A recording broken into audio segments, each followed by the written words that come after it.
So dear students, आज हम discuss करने जा रहे हैं एक और इम्पोर्टेंट टॉपिक को, जो कि है हमारे पास एंटी ट्यूबरकुलोसिस ड्रग्स। यानी आज हम वो ड्रग्स पढ़ेंगे जो टीबी में दी जाती हैं। यू नो दैट हमारा सीरीज चल रहा है कौन सा, फार्माकोलॉजी 2 का 4th सेमेस्टर बीएसएम के लिए। तो यूनिट नंबर 6 है हमारे पास, जो आज जिसका पार्ट नंबर 2 है हमारे पास, ड्रग्स फॉर दी ट्यूबरकुलोसिस। जिसका पार्ट 1 हमारे पास था ड्रग्स फॉर अस्थमा, और आज दूसरा जो पार्ट है हमारे पास वो है drugs for the tuberculosis. So respected students, इससे पहले आपको ये पता होना चाहिए कि आया ये टीबी क्या है। दो डियर स्टूडेंट्स, टीबी जो बीमारी है वो मोस्टली लंग्स में काज होता है, ठीक है, और उसके अलावा बॉडी के दूसरे हिस्सों में यानी पार्ट्स में हो सकता है। आया वो ब्रेन में भी हो सकता है किसी पार्ट में, और बोन में भी किसी पार्ट में, बोन के में हो सकता है। तो टीबी जो है लंग्स में जब काज होता है तो वो एक स्पेसिफिक बैक्टीरिया की वजह से काज होता है, जिसको कहते हैं माइकोबैक्टीरियम ट्यूबरक्यूलोसिस। क्या कहते हैं, इसका नो हाउ आपको ऑलरेडी होगा ही, माइकोबैक्टीरियम ट्यूबरक्यूलोसिस। तो उसकी स्ट्रक्चर के हवाले से थोड़ा बता मैं आपको कि उसका स्ट्रक्चर जो है वो थोड़ा किस तरह का होता है। तो दरअसल उसका जो स्ट्रक्चर होता है वो उसके ऊपर जो एक सेल वाल जो होता है बैक्टीरिया के, टीबी के, तो वो जो एक स्पेशलाइज्ड सेल वाल होता है जो दो चीजों से मिलकर के बना होता है, एक माइकोलिक एसिड से, दूसरा अरबिनोग्लिकटेंट से। माइकोलिक एसिड और अरबिनोग्लिकटेंट ये दोनों चीजें मिलकर इस सेल वाल को बनाते हैं, जिसकी वजह से बैक्टीरिया जो है इसका सेल वाल जो है वो स्ट्रॉन्ग होता है। फिर फर्दर जो ड्रग्स हम देंगे वो इस बैक्टीरिया को जो जाकर के किल करेंगे, उनमें से कुछ ड्रग्स माइकोलिक एसिड को जाकर के इनहिबिट करेंगे, कुछ जाकर के अरबिनोग्लिकटेंट को इनहिबिट करेंगे, और कुछ जाकर के न्यूक्लियस में जाकर के अपना काम दिखाएंगे, और कुछ साइटोप्लाज्म में जाकर के अपना काम दिखाएंगे, जिसकी वजह से बैक्टीरिया जो है टीबी का वो किल हो जाएगा। तो यू नो दैट कि होता कहाँ है ब्लड टीबी, दरअसल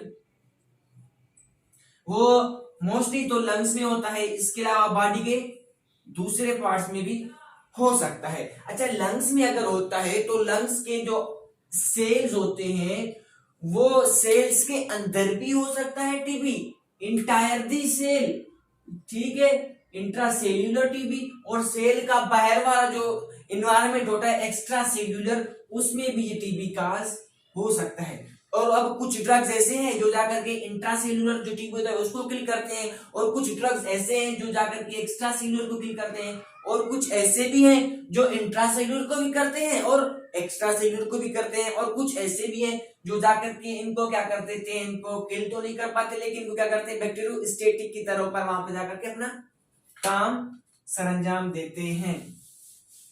सस्पेक्टेड स्टूडेंट्स, ड्रग्स जो है हमारे पास ट्यूबरकुलोसिस की फार्माकोलॉजी की तरफ चलते हैं। आज टीबी के जो ड्रग्स हैं उनको दो टाइप्स में तकसीम किया गया, यानी दो क्लासेस में, दो लाइंस में। First line drug number 1, number 2 second line drug में।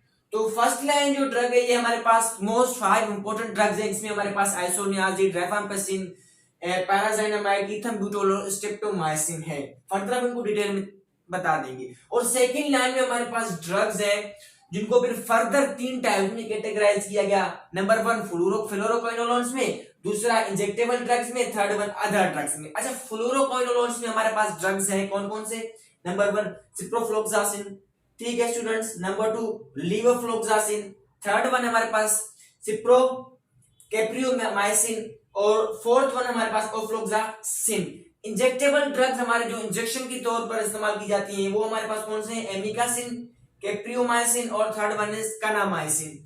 अच्छा, अदर ड्रग्स की अगर बात करें, जो दूसरे ड्रग्स भी हैं जो टीबी में यूज की जाती हैं एंटी ट्यूबरकुलोसिस के तौर पर, वो है हमारे पास ethionamide, cycloserine, rifabutin, rifapentine, clofazimine. Have you got it respected students? लेकिन आज हम इन 5 ड्रग्स को डिस्कस करेंगे जो फर्स्ट लाइन में जो मोस्ट इंपोर्टेंट ड्रग्स हैं जो टीबी में दी जाती हैं उनको, कि आया ये ड्रग्स क्या है और कैसे अपना काम जाकर के बॉडी में करते हैं। तो नंबर 1 हमारे पास ड्रग्स रिस्पेक्टेड स्टूडेंट्स हमारा आइसोनियाजिड। सो आइसोनियाजिड जो है इसको ड्रग फॉर चॉइस भी कहते हैं। नंबर 1 पॉइंट क्या कहते हैं? Drug for the choice. दूसरी पॉइंट इसका क्या है कि ये नैरो स्पेक्ट्रम है। Have you got it respected students? Isoniazid क्या है? ड्रग फॉर द चॉइस भी है, नैरो स्पेक्ट्रम बैक्टीरिया भी है, इसी तरह ये बैक्टीरियोसाइडल है। क्या है? क्या है ये? Bacteriocidal. How it is bacteriocidal? मैंने कहा ना, लंग्स में जो इंट्रासेल्युलर के अंदर भी टीबी पड़ा होता है, एक्स्ट्रा सेल्युलर के भी। तो आइसोनियाजिड जो है ये बैक्टीरियोसाइडल है, ये जाकर के बैक्टीरिया को किल करता है टीबी के। आइदर वो बैक्टीरिया इंटायर दी सेल हो, उसको भी किल कर देगा, आइदर दैट बैक्टीरिया टीबी का जो है वो एक्स्ट्रा सेल्युलर में पड़ा है, उसको भी किल कर देगा। सिंपल अल्फाज में आइसोनियाजिड बैक्टीरियोसाइडल है, जो जाकर के इंट्रासेल्युलर बैक्टीरिया को भी किल कर देता है और एक्स्ट्रा सेल्युलर बैक्टीरिया को भी किल कर देता है। अच्छा, फर्दर अगर साइड इफेक्ट्स की बात करें तो साइड इफेक्ट्स जो है हमने इनको टेबल की फॉर्म में लिख दिया है, ये देखें बेहतरीन से साइड इफेक्ट्स, और आपको टेबल की फॉर्म में आइसोनियाजिड के रिफाम्पिसिन के सब लिखे हुए। तो आइसोनियाजिड के हमारे पास साइड इफेक्ट्स कौन कौन से नजर आएंगे हमें? तो पेरिफेरल न्यूराइटिस हो सकता है, ठीक है, इसी तरह हेपाटाइटिस, ठीक है, हेपाटाइटिस लीवर की टॉक्सिसिटी की वजह से, हिमोलाइसिस, विटामिन B6 की कमी हो सकती है। विटामिन B6 की कमी किस तरह से? क्यों? क्योंकि आइसोनियाजिड जो है स्ट्रक्चरली B6 की तरह होता है विटामिन, जिसकी वजह से बॉडी में विटामिन B6 की कमी हो सकती है। और दूसरा नंबर पर जो हमारे पास रिफाम्पिसिन है, रिफाम्पिसिन से पहले हम आइसोनियाजिड की मैकेनिज्म ऑफ द एक्शन पढ़ेंगे कि आया आइसोनियाजिड का मैकेनिज्म ऑफ द एक्शन क्या होता है। सो रिस्पेक्टेड स्टूडेंट, सपोज करें कि ये एक वही नजर आ रहा होगा कोई ब्लड स्ट्रीम में, ठीक है, आइसोनियाजिड बॉडी में इंटर हो गया, ब्लड में आ गया, ब्लड में आने के बाद वो जाएगा लंग्स के पास। अच्छा, लंग के पास जाकर के क्या करेगा? मैंने बताया ना आपको, सेल वॉल जो है वो दो चीजों का बनाता है, मैकुलिक एसिड और एल्बिनोग्लाइकेन का। तो आइसोनियाजिड क्या करेगा? ब्लड स्ट्रीम में आने के बाद लंग्स में या बैक्टीरिया के पास जहां पर मौजूद होगा वो टीबी का बैक्टीरिया, वहां जाकर के क्या करेगा? मैकुलिक एसिड को इनहिबिट करेगा। क्या करेगा? माइकोलिक एसिड जो फास्ट 2 जो एंजाइम है इसका, माइकोलिक एसिड का, माइकोलिक एसिड बनता है फास्ट 1 और फास्ट 2 एंजाइम के बाद, तो ये जाकर के क्या कर देता है? फास्ट 2 एंजाइम जो होता है, ठीक है, मैकोलिक एसिड का, उसको जाकर के कर देता है ये ब्लॉक, इनहिबिट करता है। जब फास्ट 2 इनहिबिट हो जाता है, ब्लॉक होता है, तो उसकी वजह से मैकोलिक एसिड भी नहीं बनता। एंड देन ऑब्वियसली जब मैकोलिक एसिड नहीं बनेगा तो सेल वॉल कैसे बनेगा, और जब सेल वॉल नहीं बनेगा तो बैक्टीरिया का हो जाएगा डेथ। ये था हमारे पास मैकेनिज्म ऑफ द एक्शन किसका? आइसोनियाजिड का। For your review, blood stream में आइसोनियाजिड आया, लंग्स के पास या टीबी के पास गया, ठीक है, टीबी के बैक्टीरिया के पास जाकर के क्या करेगा? वो टीबी के बैक्टीरिया में जो सेल वॉल जो बन रहा था फास्ट 2 एंजाइम, जहां से मैकोलिक एसिड बन रहा था, तो उनको कर देगा इनहिबिट, जिसकी वजह से मैकोलिक एसिड भी नहीं बनेगा, तो मैकोलिक एसिड के ना बनने की वजह से सेल वॉल भी नहीं बनेगा और बैक्टीरिया का सेल किल हो जाएगा। दूसरा नंबर हमारे पास रिफाम्पिसिन जो है। अब जो रिफाम्पिसिन क्या है? ये भी एंटी ट्यूबरकुलोसिस ड्रग है हमारे पास, ठीक है। रिफाम्पिसिन भी बैक्टीरियोसाइडल है। क्या है रिफाम्पिसिन? रिफाम्पिसिन भी बैक्टीरियोसाइडल है। ये भी लंग्स में जाकर के इंट्रासेल्युलर जो टीबी होता है उसको भी किल कर देता है, और एक्स्ट्रा सेल्युलर टीबी जो होता है वो उसको भी जाकर के किल कर देता है। कौन सा? रेफाम्पिन या रेफाम्पिसिन। रेफाम्पिसिन के दो नाम है, रेफाम्पिन भी कहते हैं इसको और रिफाम्पिसिन भी। बैक्टीरियोसाइडल है, ठीक है, और ये क्या है? ब्रॉड स्पेक्ट्रम है। आइसोनियाजिड नैरो स्पेक्ट्रम था, रिफाम्पिसिन जो है ये ब्रॉड स्पेक्ट्रम है, ये जाकर के इंट्रासेल्युलर को भी किल करेगा और एक्स्ट्रा सेल्युलर को भी किल करेगा। अब हम देखेंगे कि इसका मैकेनिज्म ऑफ द एक्शन क्या है। सपोज ब्लड स्ट्रीम में हमने रिफाम्पिसिन जो है बॉडी में इंजेक्ट किया, तो या ओरल फॉर्म में ले लिया, तो उसके बाद क्या हुआ कि रिफाम्पिसिन जाएगा बैक्टीरिया के पास, टीबी के बैक्टीरिया के पास, ठीक है, टीबी के बैक्टीरिया के पास जाकर के वो एंट्री मारेगा डायरेक्ट न्यूक्लियस में, ठीक है।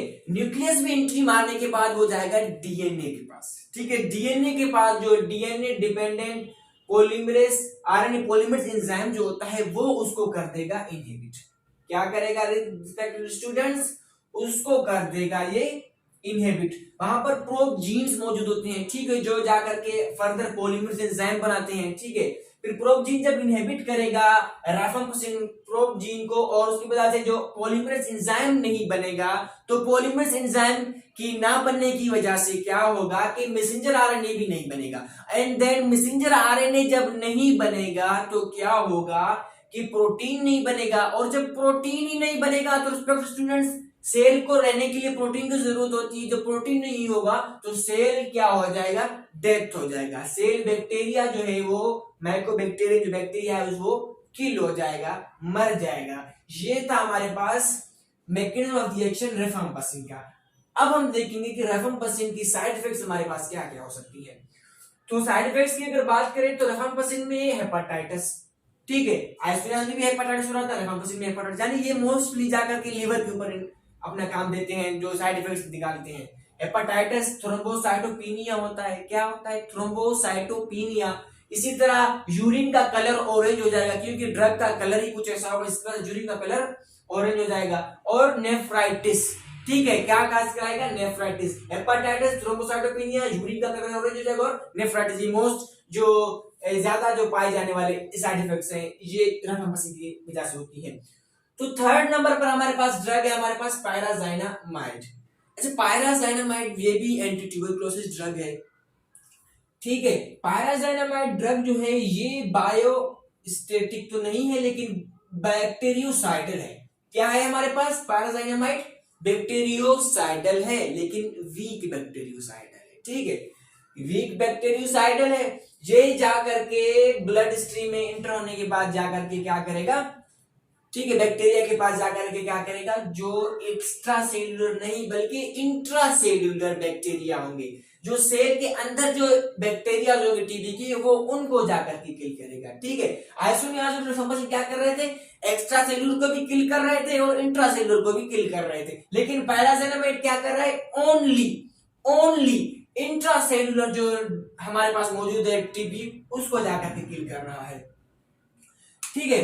तो अगर मैकेनिज्म ऑफ द एक्शन की बात करें इसकी, पहले हम इसकी साइड इफेक्ट्स पढ़ेंगे, फिर मैकेनिज्म ऑफ द एक्शन के ऊपर आएंगे। अच्छा, पायराजाइनामाइड की वजह से साइड इफेक्ट्स क्या क्या हो सकती हैं, तो इसमें मोस्ट सीरियस हेपेटाइटिस हो सकता है। हेपेटाइटिस तीनों में हो रहा था, आइसोनियाजिन में भी हो रहा था, रिफाम्पासिन में भी हो रहा था, लेकिन पायराजाइनामाइड में क्या होगा, मोस्ट सीरियस हेपेटाइटिस होगा, ठीक है। और इसके अलावा अपर यूरिसीमिया, हाइपर यूरिसीमिया होगा, ठीक है, क्या होगा, हाइपर यूरिसीमिया होगा, और गाउट।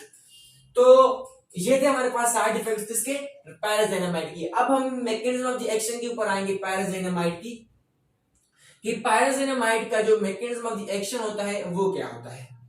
सपोज करते हैं कि ब्लड स्ट्रीम में हमने जो है पायराजाइनामाइड दे दिया बॉडी में, आगे आप ओरल खाने के बाद जैसे भी करके, ठीक है, फिर वो जाएगा उस बैक्टीरिया के पास, ठीक है, कहां जाएगा, बैक्टीरिया के पास। जब वो बैक्टीरिया के पास जाएगा तो मैंने कहा ना, सेल वाल दो चीजों से बन रहा था, माइकोलिक एसिड और अरेबिनोग्लाइकेंट थे। तो ये क्या करेगा, पायराजाइनामाइड जो है सॉरी स्टूडेंट, ये जाएगा दोबारा, ये भी जाएगा कहां पर, माइकोलिक एसिड के पास, ठीक है। माइकोलिक एसिड को कर देगा इनहिबिट, इसको माइकोलिक एसिड को इनहिबिट करेगा, ठीक है। माइकोलिक एसिड जो बन रहा था वो फास्ट 1 और फास्ट 2 एंजाइम जो थे उनकी मदद से, तो ये जाकर के करेगा फास्ट 1 एंजाइम को इनहिबिट। क्यों, क्योंकि आइसोनियाजिन कर रहा था फास्ट 2 एंजाइम को इनहिबिट, और जो पायराजाइनामाइड है वो जाकर के इनहिबिट करेगा फास्ट 1 एंजाइम को, ठीक है। जिसके बाद फिर वो क्या होगा कि माइकोलिक एसिड नहीं बनेगा, ठीक है। पायराजाइनामाइड जाकर के रिस्पेक्टिव स्टूडेंट्स इनहिबिट करेगा, पिनका जीन्स मौजूद होते हैं न्यूक्लियस में, ठीक है, पिनका जीन्स जब इनहिबिट होंगे तो क्या होगा, माइकोलिक एसिड जो है वो नहीं बनेगा, इसकी वजह से फास्ट 1 एंजाइम जो है वो इनहिबिट हो जाएगा, इसकी वजह से फिर माइकोलिक एसिड भी नहीं बनेंगे। जब माइकोलिक एसिड नहीं बनेगा तो फिर सेल वॉल नहीं बनेगा, और जब सेल वॉल ही नहीं बनेगा तो बैक्टीरिया क्या हो जाएगा, किल हो जाएगा, बैक्टीरिया की डेथ हो जाएगी। तो उसके बाद जो हमारे पास ड्रग है हमारे पास वो है ईथम्ब्यूटोल।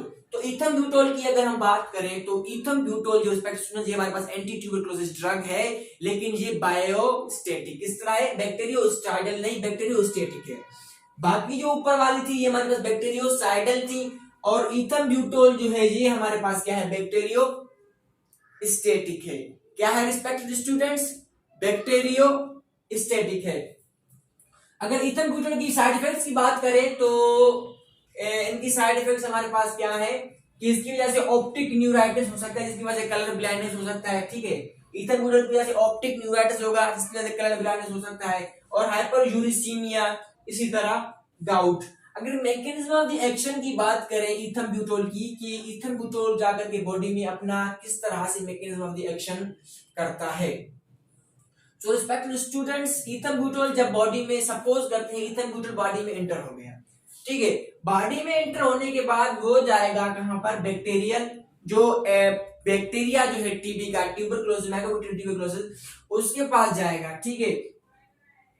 उसके पास आने के बाद ये क्या करेगा, न्यूक्लियस में एंट्री मारेगा और एमबी जीन होती है वहां पर, उसको कर देगा इनहिबिट। जब एमबी जीन इनहिबिट होगा तो उसके बाद, इनहिबिट होने के बाद ये जो हमारे पास अरबिनोगैलेक्टेंट है ये भी हो जाएगा इनहिबिट, यानी अरबिनोगैलेक्टेंट नहीं बनेगा।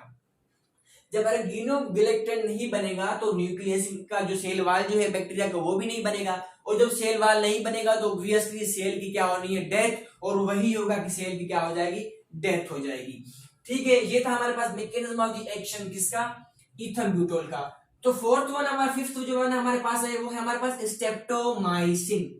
Have you got it respected students, क्या है स्ट्रेप्टोमाइसिन। स्ट्रेप्टोमाइसिन भी हमारे पास क्या है, बैक्टीरियोसाइडल है, ठीक है। ये बैक्टीरियोसाइडल तो है लेकिन ये बैक्टीरिया को किल करेगा, एक्स्ट्रा सेल्यूलर बैक्टीरिया को, ठीक है, इंट्रा सेल्यूलर को नहीं, एक्स्ट्रा सेल्यूलर बैक्टीरिया जो मौजूद होता है टीबी का सेल के बाहर वाला, उसको जाकर के कर देता है इनहिबिट यानी किल। स्ट्रेप्टोमाइसिन उसको कर देता है किल। अब हम देखेंगे कि स्ट्रेप्टोमाइसिन के साइड इफेक्ट्स क्या हो सकते हैं। तो स्टूडेंट साइड इफेक्ट्स हमारे पास क्या होता है, ऑटोटॉक्सिसिटी हो सकती है, जिसकी वजह से स्ट्रेप्टोमाइसिन की वजह से क्या होता है, ऑटोटॉक्सिसिटी और नेफ्रोटॉक्सिसिटी भी हो सकता है, ठीक है। और इलेक्ट्रोलाइट्स इन एब्नॉर्मलिटीज, बॉडी में जो हमारे इलेक्ट्रोलाइट्स होती हैं उनमें एब्नॉर्मलिटीज पैदा हो सकती है। तो अब हम मैकेनिज्म ऑफ द एक्शन के ऊपर आएंगे कि स्ट्रेप्टोमाइसिन अपना काम क्या करता है। तो डियर स्टूडेंट्स, स्ट्रेप्टोमाइसिन क्या करता है कि स्ट्रेप्टोमाइसिन न्यूक्लियस के अंदर तो नहीं जाता, लेकिन सेल में आने के बाद चला जाता है साइटोप्लाज्म में, ठीक है। साइटोप्लाज्म में आने के बाद, साइटोप्लाज्म में आने के बाद ये जाता है राइबोसोम्स के पास, ठीक है। राइबोसोम प्रोटीन फैक्ट्री है, ठीक है, वहां पर 30S और 50S मौजूद होते हैं, ठीक है। तो वो क्या करता है, 30S और 50S जो होती हैं प्रोटीन्स के, वो उनको कर देता है इनहिबिट। जब 30S और 50S इनहिबिट हो जाती हैं तो उसकी वजह से क्या होता है कि फिर फर्दर प्रोटीन्स नहीं बनती। जब प्रोटीन्स नहीं बनेगी तो बैक्टीरिया की क्या किल होना है, बैक्टीरिया की डेथ होनी है। तो ऐसा ही होता है, जब स्ट्रेप्टोमाइसिन 30S और 50S को इनहिबिट करता है तो उसकी वजह से क्या होता है कि नए प्रोटीन्स नहीं बनते, और नए प्रोटीन्स बनने की ना वजह नहीं बनने की वजह से बैक्टीरिया जो होता है माइकोबैक्टीरिया वो किल हो जाता है, उसकी क्या हो जाती है, death. Have you got it respected students.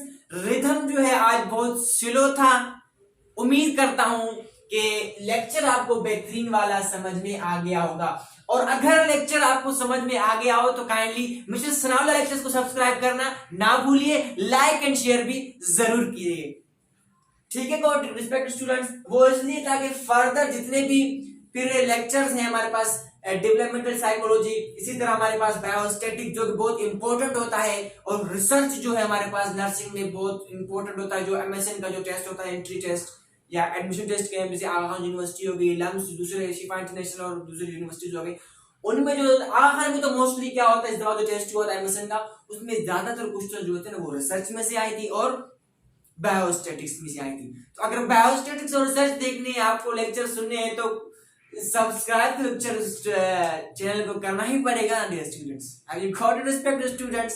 और अगर वाकई में मजा आ रहा हो लेक्चर सुनने में तो कमेंट भी कर दिए, ताकि हमें पता चले कि हाँ स्टूडेंट्स हमारे साथ हैं और चैनल की ग्रोथ भी है वो ज्यादा से ज्यादा हो रही है। तो मैं थोड़ा साइड को जाता हूँ, तो जिसने स्क्रीनशॉट निकाली वो स्क्रीनशॉट निकाल लेते हैं।